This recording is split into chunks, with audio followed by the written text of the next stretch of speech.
Hello hello à tous, ici c'est Sephora, j'espère que vous allez bien. On se retrouve dans une nouvelle vidéo, Guide Church Manager.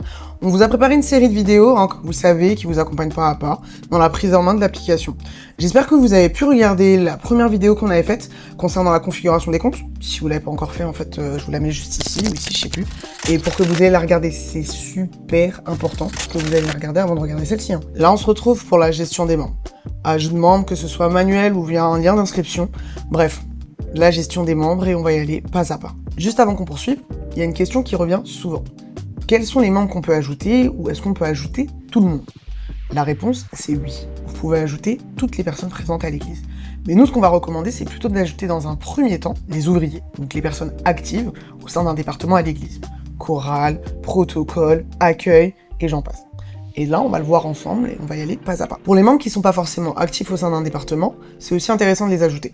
On se retrouve par exemple dans un cas où il veut prendre rendez-vous avec un pasteur, ça sera beaucoup plus simple pour une personne d'avoir un compte et de pouvoir prendre rendez-vous directement qu'une personne qui n'en a pas. Mais ça, on le verra un petit peu plus tard dans le temps et on vous montrera un petit peu comment faire. Bon, je crois qu'on a trop parlé. On va y aller ensemble, pas à pas, et on va voir tout ça. On a deux façons d'ajouter des membres. La première qu'on va voir ensemble, c'est l'ajout manuel. Donc on va dans le menu Membres, et on va retrouver juste ici, Ajouter un membre. Donc on va cliquer dessus.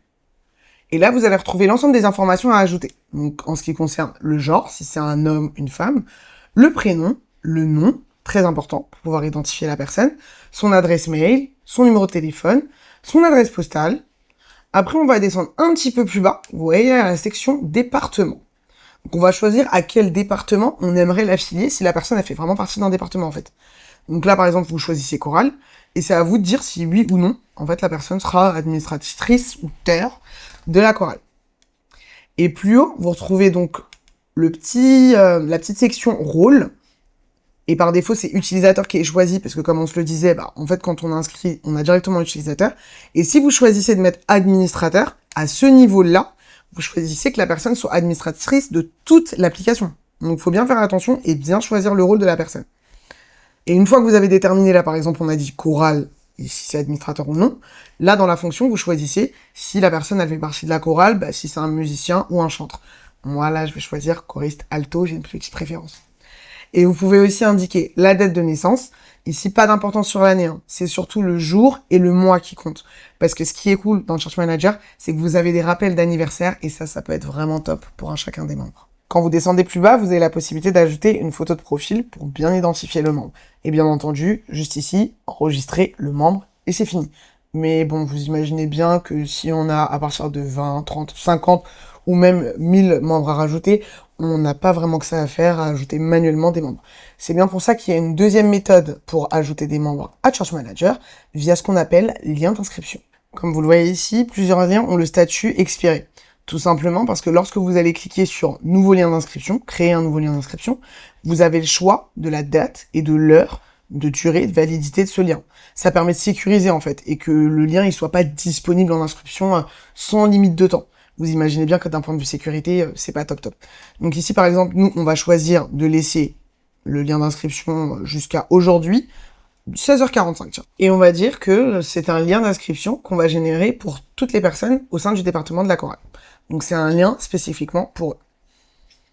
Là, j'ajoute donc département chorale, je fais ajouter. Et vous voyez bien qu'un lien d'inscription a été créé avec succès. Et là, je retrouve mon tout dernier lien qui est en statut valide. Très important.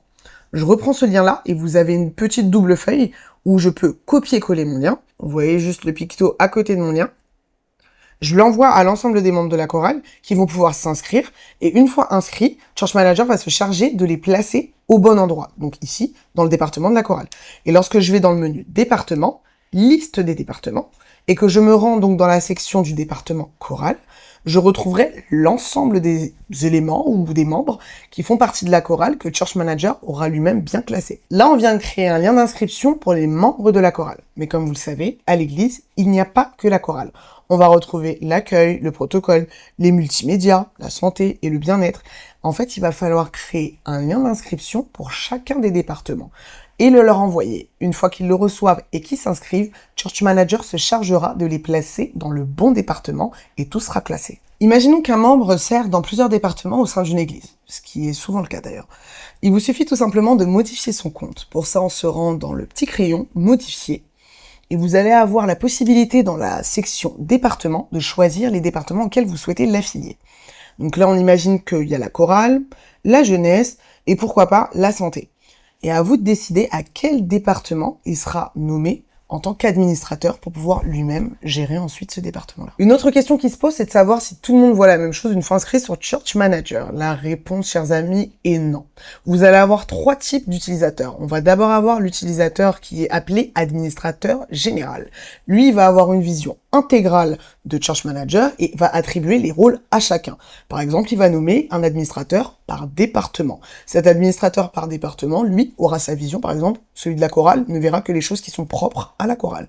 Et ensuite vient les membres. Donc les membres vont venir être inscrits, vont avoir en fait une entrée basique, on va dire entre guillemets. Mais ce qu'il faut retenir et qui est le plus important, c'est qu'une fois inscrit, le membre ne peut pas se connecter puisque son compte est par défaut inactif. Ça sera donc le rôle de l'administrateur général de pouvoir activer son compte ou sinon de pouvoir nommer un administrateur par département qui, lui, se chargera d'activer justement le compte du membre pour son département seulement. On a bien précisé, pour son département. S'il est dans le secteur de la chorale, il ne pourra pas activer un compte qui est dans le protocole, par exemple. Et comme ça, la personne pourra avoir accès à l'ensemble des informations qui concernent son département. Vous imaginez bien que s'il y a un grand nombre d'inscriptions et donc de comptes à activer, que l'administrateur général n'aura pas la possibilité ou le temps d'activer l'ensemble de ses comptes. C'est là où justement Church Manager intervient en permettant à chacun des administrateurs par département de prendre en charge ses membres et d'activer les comptes de chacun. Repartons dans la gestion des liens d'inscription.